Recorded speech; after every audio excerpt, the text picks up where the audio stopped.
Gadis ini baru berusia 18 tahun. Tubuhnya juga sudah matang. Tapi dia tetap pergi ke kamar ayah tirinya setiap hari. Dan biarkan ayah tirinya menenangkannya hingga tidur seperti saat dia masih kecil. Melihat wajah cantik gadis itu, ayah tirinya langsung tersipu malu dan hanya bisa berbalik dan berjalan pergi. Meskipun dia berusaha sekuat tenaga untuk mengendalikan dirinya. Tapi gadis itu masih bergoyang di depan matanya tanpa ragu-ragu. Hati David semakin bingung. Karena mereka adalah keluarga yang menikah lagi. David dan istrinya sudah lama eksis hanya sebatas nama saja. Ternyata istri tiri David adalah seorang model fashion.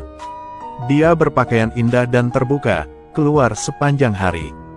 Hari ini mereka berdua bertengkar hebat. Tak disangka, istrinya meninggal dunia akibat kecelakaan mobil saat baru saja hendak keluar rumah.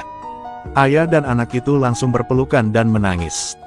Pria tersebut awalnya bermaksud membiarkan gadis itu tinggal bersama ayah kandungnya. Namun setelah bertahun-tahun, ketergantungan gadis itu pada ayah tirinya sudah lama menjadi lebih daripada ayah kandungnya. Dia tidak tega meninggalkannya. Tidak mungkin, pria itu hanya bisa membiarkannya tinggal. Tapi dia menempel padanya sepanjang hari. Dan selalu berlari ke kamar David di tengah malam. Lalu dia bilang dia takut dan tidak berani tidur sendirian. Setelah selesai berbicara, Alice kecil berbaring di pelukan David. Kemudian dia mulai menceritakan cintanya kepada David. Setelah mendengarkan, David kewalahan. Dia mengira putrinya masih muda. Jadi dia tidak bisa membedakan antara cinta keluarga dan cinta untuk orang lain. Alice segera menegaskan bahwa dia mengerti apa itu cinta. Dia harap ayah tirinya tidak memperlakukannya seperti anak laki-laki. Dan beri dia kesempatan untuk jatuh cinta. Setelah mengatakan itu, dia pergi tanpa menunggu balasan dari David. Tak disangka keesokan harinya David pulang dan menyalakan lampu. Kemudian melihat Alice terbaring di tempat tidurnya. David segera berbalik dan pergi. Dia pikir Alice akan menyerah jika dia menunjukkan sikap dingin terhadap Alice. Dia tidak menyangka bahwa malam berikutnya Alice akan datang lagi. Lalu berbaring tepat di sebelah David. Dan beritahu David bahwa dia di sini. Karena dia tidak berani tidur sendirian. David tahu jika hal ini terus berlanjut, cepat atau lambat sesuatu yang buruk akan terjadi. Untuk benar-benar memotong Alice, dia memutuskan untuk mengirim Alice pergi. Dan membiarkannya tinggal bersama ayah kandungnya. Tapi setelah Alice pergi, David merasa tidak nyaman. Dia down sepanjang hari dan tidak bisa berkonsentrasi. Sampai hari Natal dia menerima telepon dari Alice. Jadi dia sangat ingin mengemudi untuk menemukannya. Putrinya memasuki kamar hotel ayah tirinya. Mulai membuka pakaian begitu dia masuk ke pintu. Ayah tirinya sangat ketakutan sehingga dia pergi semalaman. Namun keesokan harinya, Alice menyusul. Dan pergi ke rumah David. David tak berdaya. Dia menyiapkan kamar untuk Alice tidur. Namun Alice tidak ingin tidur sendirian. Dia harus tidur dengan ayah tirinya. David meyakinkannya dengan yakin bahwa, "Kamu masih muda, jadi jangan terlalu bergantung pada ayah. Dan jangan menganggap cinta keluarga sebagai cinta. Kamu lebih banyak berhubungan dengan pria seusiamu. Lambat laun kau akan memahami cinta sejati." Alhasil, malam itu David pulang kerja. Dia mendengar banyak suara di rumahnya. Dia membuka pintu dan melihat ruangan itu penuh dengan anak laki-laki. Alice mendengarkan David. Dan memanggil semua anak laki-laki di sekolah untuk pulang dan bermain.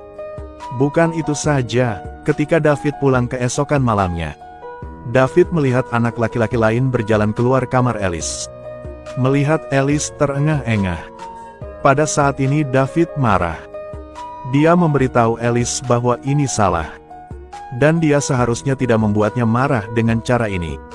Tapi Alice tidak terlalu peduli. Dia bahkan mulai keluar di malam hari. Dan berendam di bar setiap hari.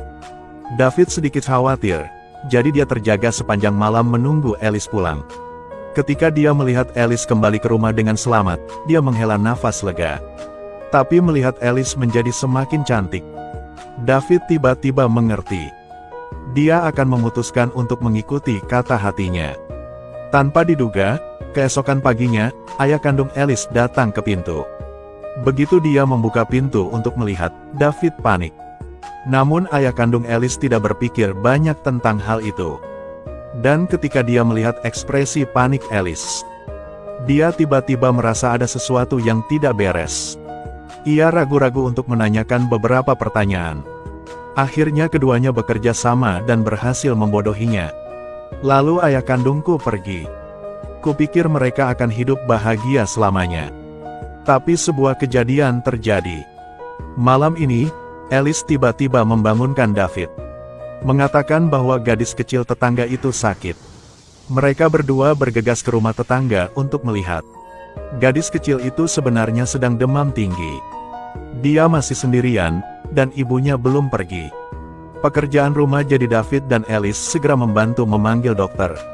Ketika dokter merawat gadis kecil itu, David melihat dekorasi tetangga, dan melihat piano di tengah ruang tamu. David dulunya adalah seorang pianis yang kurang dikenal, tapi harus melepaskan hasratnya untuk mencari nafkah. Sekarang melihat piano di depannya, dia tiba-tiba merasakan keinginan kuat mengalir kembali. Rindu rumah seutuhnya, punya istri dan anak. Di waktu luangnya, ia bisa bermain piano untuk keluarganya. Tunggu sampai ibu gadis kecil itu pulang, dan perhatikan ibu dan putrinya berdekatan. Rasa rindunya mencapai puncaknya. Keesokan harinya Alice yang sensitif dengan cepat merasakan ada yang tidak beres dengan David. Ini adalah pertama kalinya keduanya bertengkar. Namun saat ini David sudah tidak peduli lagi untuk menghibur Alice. Alice dia pergi ke rumah tetangga sendirian. Kemudian wanita itu dengan hangat mengundangnya masuk. Keduanya sedang minum teh dan mengobrol. Tapi teh hari ini sepertinya terlalu banyak. Jadi dia tidak meminum semuanya sampai larut malam. Sementara itu, Alice lama berdiam diri di rumah menunggu David. Dia bangun dan melihat David terakhir tidak berkata apa-apa. Beberapa hari kemudian, David dan Alice diundang oleh tetangga. Dan melihatnya bermain piano. Alice melihat mata David yang terfokus. Kemudian dia sepertinya memahami sesuatu. Setelah pertunjukan, Alice menangis, mengacau berkeliling dan berkata, "Hatimu sudah menjadi milik orang lain, lalu kenapa aku bertahan?" Jadi dia dengan sungguh-sungguh mengucapkan selamat tinggal pada David. Dia juga tidak mau mendengarkan kekeliruan David. Lalu Alice juga dengan ayah kandungnya jalani kehidupan normal kembali. Dan David pun berhasil memulai sebuah keluarga baru dengan tetangganya. Sebuah keluarga beranggotakan 3 orang hidup bahagia bersama. Apa yang terjadi di masa lalu? Mereka benar-benar tidak ingin khawatir lagi.